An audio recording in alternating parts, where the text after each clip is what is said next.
traffic around nor any adverse weather conditions, surprisingly for the so-called rainy city. As I came off the motorway, I banked left with the slip road and then curved right as it looped back on itself before snaking up toward the dual carriageway. It's a tricky stretch, ideally taken at around 30 miles an hour, but with a temptingly twisty appearance which seems to say, "Go on, you can do it, it'll be fun, let's floor it." For the record, I never actually floored it, I was always too chicken. But I would take asinine delight in accelerating slightly out of the first turn and into the second bend because the van would lean one way and then the other in a manner which seemed far more dramatic than it actually was. Pathetic, I know, but hey, I was young and foolish.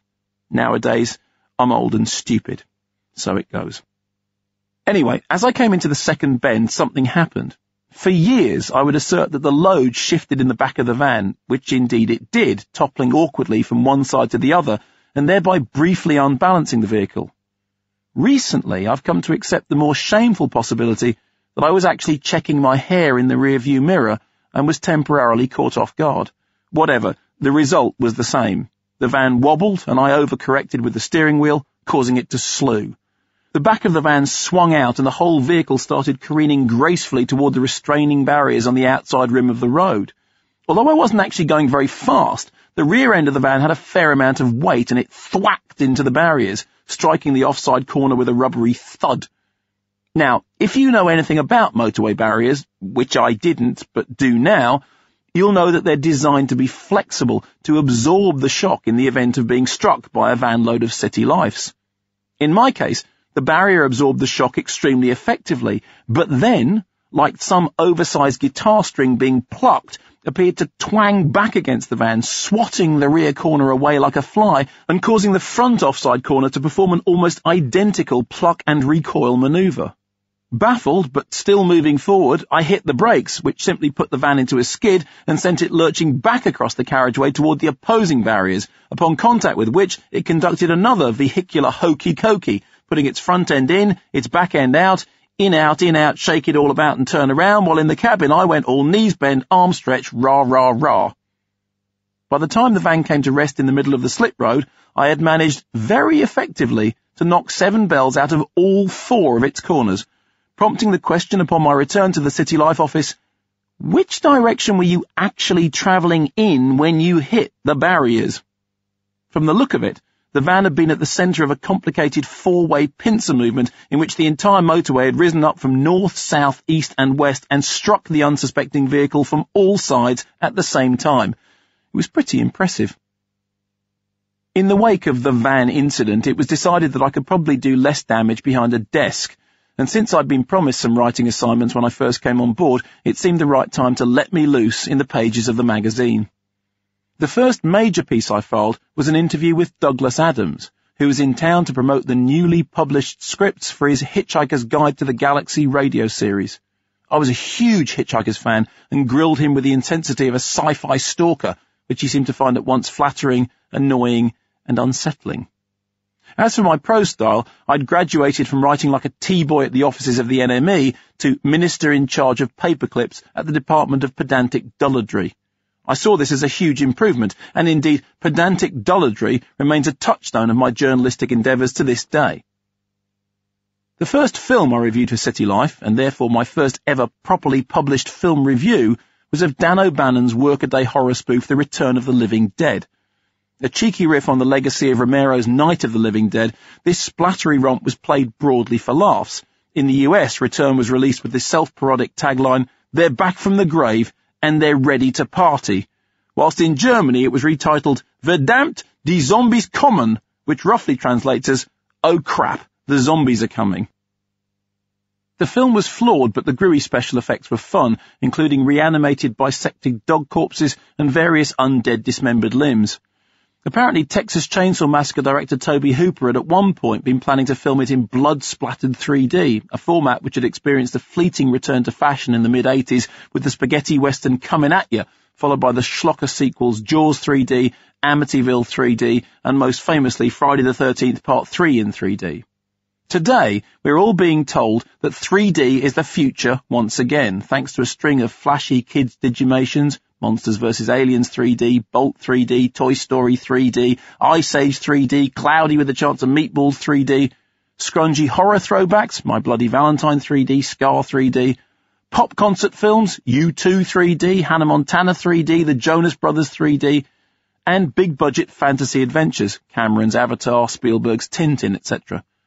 The truth, which should be apparent to anyone with a vaguely cynical soul, is that 3D will always be the past, and is only being rammed down our throats as something excitingly new right now because it's much harder to pirate 3D films than good old flat ones. Big Hollywood studios want you to believe in 3D because they want to carry on believing in their own bank accounts. It has nothing to do with the future of cinema, merely the future of film finance. As for the Return of the Living Dead, the real joy for me was the fact that I was seen as some kind of expert in this area because I'd actually heard of Dan O'Bannon, who's probably now best known as the co-writer of Alien, and was familiar with Romero's back catalogue, which I devoured during late nights at the Phoenix. Moreover, I recognised Scream Queen Linnea Quigley, who was rapidly becoming a cult star thanks to low-rent slashers like Savage Streets and Silent Night, Deadly Night. In short, I got the movie, and therefore I got the gig. Since my return review attracted no abusive letters or legal suits and didn't actively bring the magazine into disrepute, it was considered that I had basically done a good job. A month or so later, I was invited to attend a preview screening of Romero's Day of the Dead, the official sequel to Night of the Living Dead and Dawn of the Dead, whose thunder Return had sneakily striven to steal, and felt as though I'd been given the keys to the city.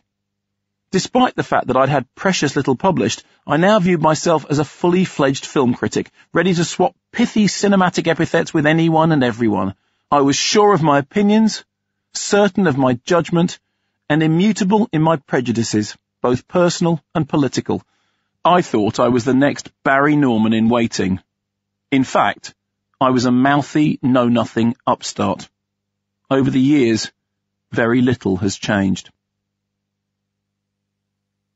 In the TV movie of my life, the Manchester years would be represented by those dreamy flashback sequences in which you can't tell whether what you're seeing is real or imagined, but you're pretty certain that everyone's wearing a wig. What I remember most is the sheer intensity of it all, the fact that everything seemed like a matter of life and death.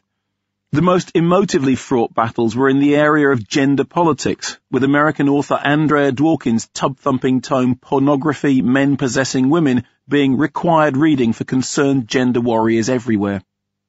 Dworkin hung like a dark shadow over the sexual political landscape of the 80s, a terrifying voice of doom who explained in thunderous Moses-like tones that everything I'd ever suspected about being a worthless piece of crap was essentially true. If you've never read Pornography, Men Possessing Women, and you like a good scare, then believe me, you're in for a treat. It's one of the most upsetting books ever written, and will leave you wanting to kill either yourself or others.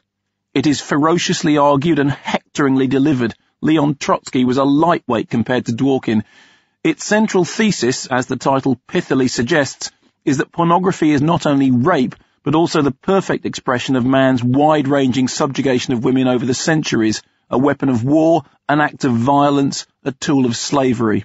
Over several hundred incendiary pages, Dworkin conjures a history of prostitution, child abuse, torture, imprisonment, and mass murder, and relates, not to say attributes it all directly to the glossy pages of Hustler magazine and the writings of the Marquis de Sade.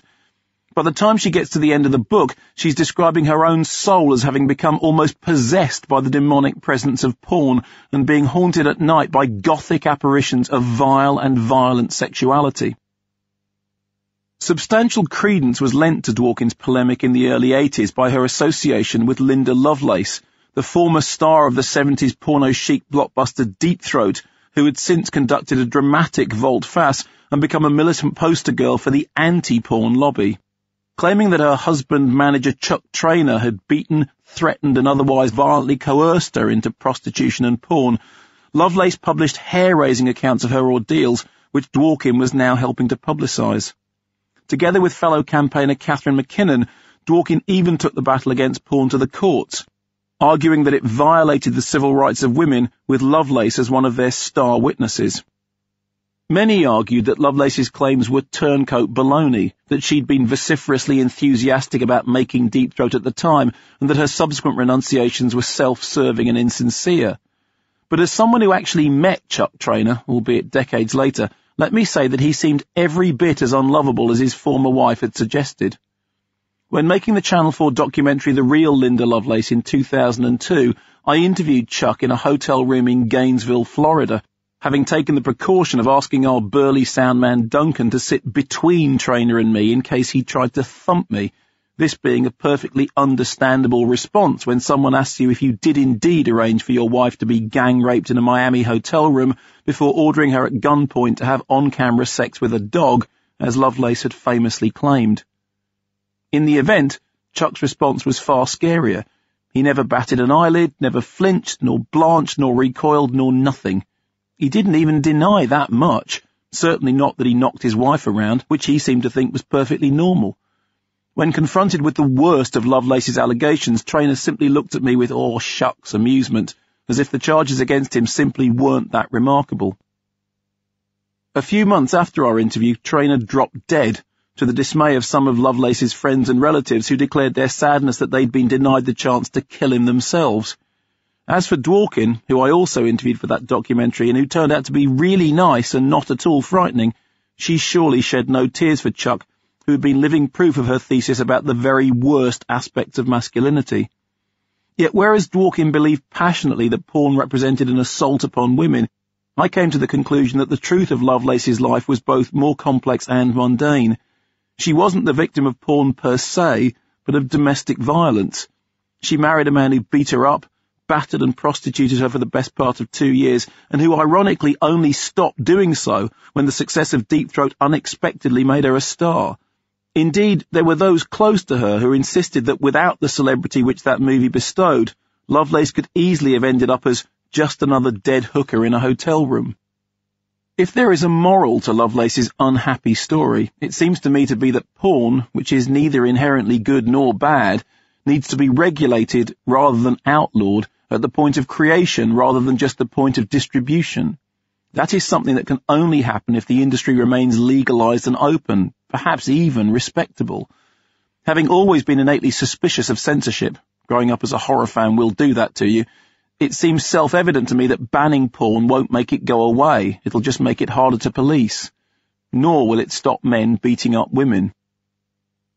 It's worth pointing out that in her 2005 book, The Erotic Thriller in Contemporary Cinema, my partner Linda Ruth Williams argued that many softcore exploitation videos with titles such as Carnal Crimes and Night Rhythms were actually less politically problematic than their more acceptable Hollywood counterparts, such as Basic Instinct, and often more interesting. My small role in this book was to transcribe the hours of interviews which Linda had conducted with everyone from A-list Hollywood directors to hardcore sleazemongers, and frankly, the latter often came across as more open-minded on the subject of gender equality.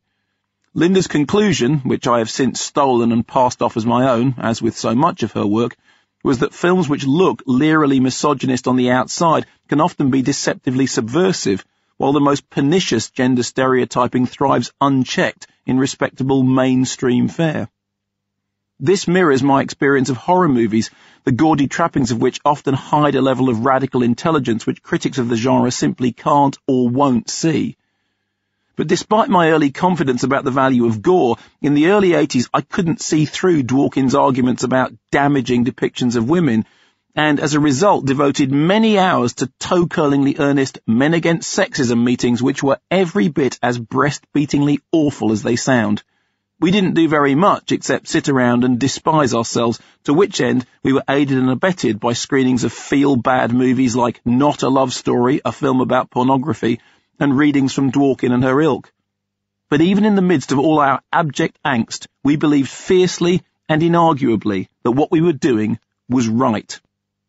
One of the great things about knowing that you're right is that it removes inconvenient self-doubt. My mother, who was a GP, once told me that the more she learned about medicine, the more she realized just how little we really understand about the human body. This is not an uncommon conclusion. In almost every field of expertise, the actual extent